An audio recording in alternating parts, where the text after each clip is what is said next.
Which animal is more loud, guinea pigs or rabbits?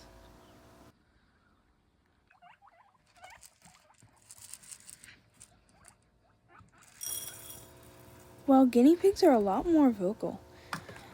Rabbits tend to like to throw things around, which can include metal and plastic food bowls and water bowls if they're small.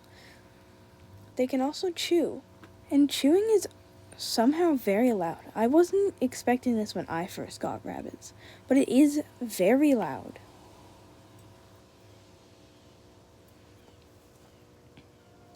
While guinea pigs can be very vocal, they don't like to throw things around.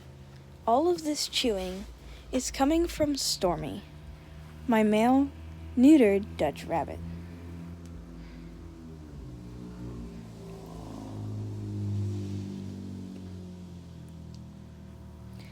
This is all coming from Shiley. That's just one guinea pig who's kinda scared. In conclusion, after my few years of owning both species, I can say that guinea pigs, though vocal, are a lot